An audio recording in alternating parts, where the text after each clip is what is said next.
Welcome to JavaScript Variables for Lambda School.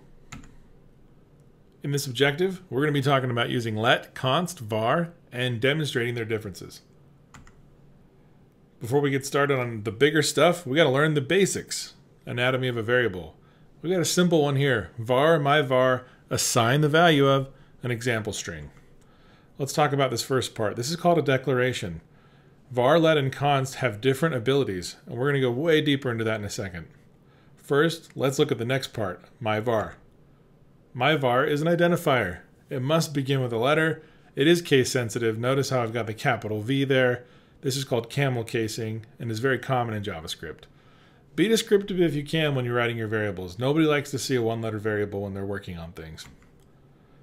Look at this assignment operator. If you're coming from any kind of math, you're going, that looks like an equals to, but really this is called an assignment operator. It's not equals to, it's assign the value of. Then if we go into our value here, we can have strings, numbers, and objects plus, meaning we can have functions, which are objects, passed around inside of here. It's pretty awesome. Now that we know the anatomy of a variable, let's take a look at some examples of those declarations I talked about. Let's look at var first. So with var, in this simple example, we have a function scope var. They are allowed to have duplicate identifiers, and the value is mutable. What does mutable mean? Well, it just means changeable. We can change that value. So we could say var example, assign the value of, I am a new var if we wanted to, and it'd be fine. What does it mean to have duplicate identifiers? Well, it means that we can have the same var named example in our code and it wouldn't throw an error. This could be really tricky, so we have to be careful about it. And then function scoped, well, we're going to talk about that in a little bit. Let's look at let. Okay, we have a let here. Look at this example. Let example, assign the value of, I'm a let. Looks very similar to var, but the difference here is that this is block scoped, which we'll talk about shortly. Duplicate identifiers are not permitted. You'll understand in a little bit when we write in our code, but basically, if we tried to write the same line of code right under it, we would get an error. The value is mutable, meaning it is changeable. Let's talk about const. So const is block scope just like let. Also like let, does not allow duplicate identifiers. But here's the interesting thing. The value is immutable, meaning we cannot change that value without an error. This is really, really interesting. And at Lambda School, we recommend using const before any other declaration. Let's take a look at variable scope. This can be a little bit tricky, so give yourself some time to chew on this. Function scope on the left, we have a function. Example, we invoke it at the very bottom of it. Once invoked, we hit our if statement that says true. So it's going to always end up being true on purpose. In this case, we have var, my var, and it's being assigned to the value of a hello string. You'll see the console.log says my var. Notice that it logs out hello.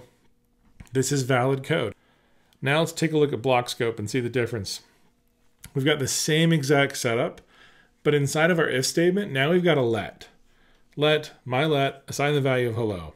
The problem is now we get a reference error. Try to run that in your browser and you'll get the same issue. That is because let is looking just inside of the scope of those two brackets. This, my friends, is the difference between block scope and function scope. It becomes more apparent as you practice with it, so give it some time. Let's take a comparison of all of them. Var, let, and const. As you can see here, var is function scoped. It looks for that function keyword. It allows duplicate identifiers, which can be madness, so be careful about that. And variable is mutable, which makes sense. It's variable. Inside of here, we have let. It's block scoped, which we just learned about. It does not allow for duplicate identifiers, but the value is also mutable. Then we get down to const. It's block scope just like let. It doesn't allow duplicate identifiers like let, but it does not allow people to mutate its value. So what should we use? Well, we talked about it just a little bit ago, but try to use const until you can't. That's a really good rule. Let's talk about global variables. Global variables can be really dangerous if we don't know how to use them. For example, that first line, global var with a capital V there, assign the value of do not do this, that is automatically a variable. But wait, we just talked about var, let, and const. Where's the declaration? Well, guess what? If you don't have a declaration on it, it will automatically become global. This is a weird side effect that you need to be aware of. Also notice that we have a let called also global. Interestingly enough, if we go into the function and we console log also global out, it will actually log out also global. Well, in this case, global. And that is because also global is on the global scope. Again, these scoping things we will talk about when we get to functions, but you need to be aware of them right now and be careful about putting variables on the global scope of your code. Let's practice. Go ahead and take this URL, and with this URL, join me in a CodePen. Pause the video and let's go. All right, welcome to our working file. Let's kind of mess around with var and see what we can do. So in this case, I'm going to write a simple var. I want you to write with me. So I'm going to type var, and then I'm going to just give it a simple name like my var. You notice I'm using camel casing. I'm going to use the assignment operator. I'm just going to use a string here. I'm going to say I am a var. I'm going to end it with a semicolon, and let's see what happens here. Go into console log. Console allows us to log out our results into the browser's console, but because we're using CodePen, we actually have a console window, which is really handy for us to learn. So let's go ahead and hit the run button. There it is. I'm a var. Awesome. So let's test out a duplicate declaration. Let's make another var called my var. Assign the value of I am a new var. Go ahead and type that out. I'm going to clear this console, hit run, and let's see what happens. What do you think it's going to be? Is it going to be the original or the new one? Hit run. I am a new var. Interesting. No errors. This allowed us to do this. This behavior is something that we don't really like though, because we just overwrote one of our vars. So imagine in a 2,000 line code application, if you accidentally wrote another var with the same name. This could be really problematic. So we'll use a let. Ooh, that was a good pun. So we're going to come in here. Let's go look at our lets. I'm going to say let, my let. I'm just doing this for fun, just so we can call it what it is. You can call it whatever you want. And I'll say assign the value of I am a let. And in this case, we could pop my let inside of this console log. Now, it's a really good idea to comment logs that you're not using anymore. So I'm going to go ahead and comment that out and bring in this new one. So I am a let. Let's see what happens. Clear, run. I am a let. Cool. Well, let's copy and paste this just like we did with var and see how that works out for us. So I'm going to say I am another let. So clear and run. Uh-oh, we're getting a little error down here. Let's click that. Duplicate declaration, my let. Aha.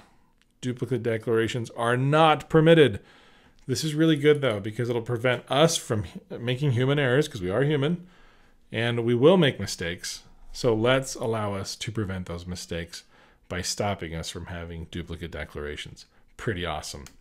But let updates to values are permitted. So let's try that out. I'm going to say my let, because we're just going to use its reference. Assign the value of, and now we're going to say I am an updated, there we go, let value. Typing is hard. So I'm going to go ahead, clear this, and hit run. Check it out. I'm an updated let value. Awesome. So this proves all three of these concepts. So let's go ahead and comment this out. All right, head down to const with me, and let's do the same thing we've been doing. Const, my const, assign the value of I am a const. Let's go see that this works. It's always good to check your work slowly like this. Let's hit run.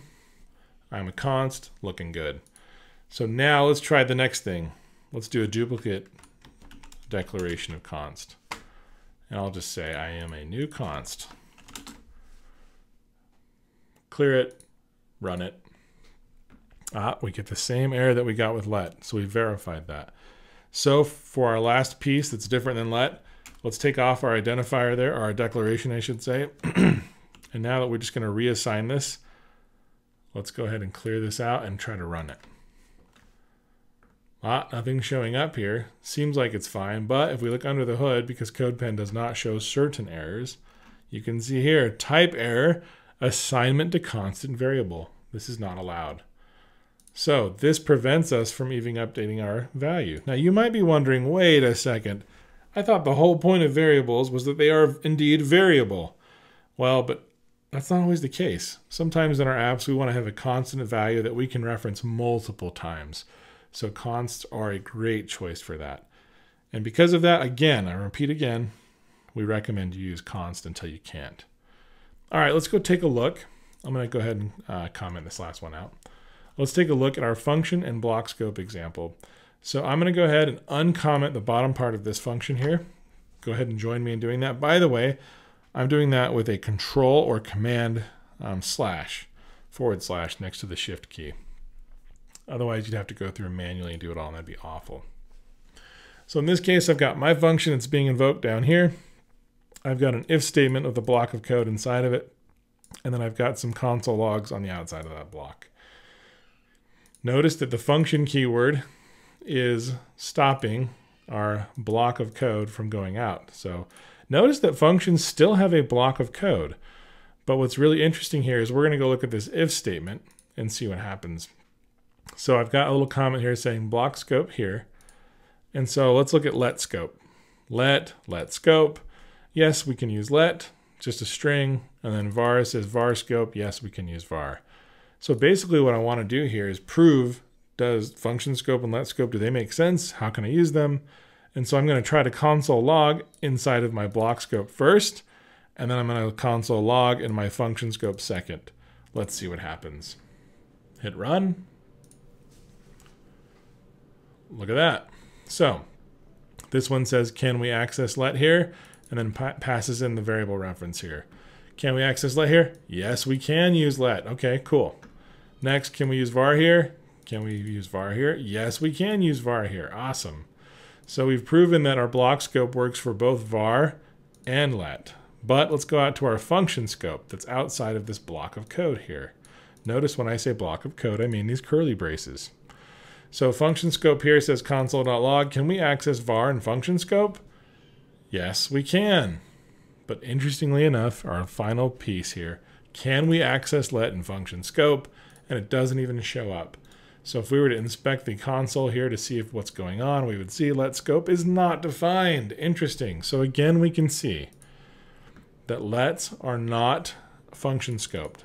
They're limited by the first block of code that they see, versus vars are limited by the function keyword. This is really powerful information.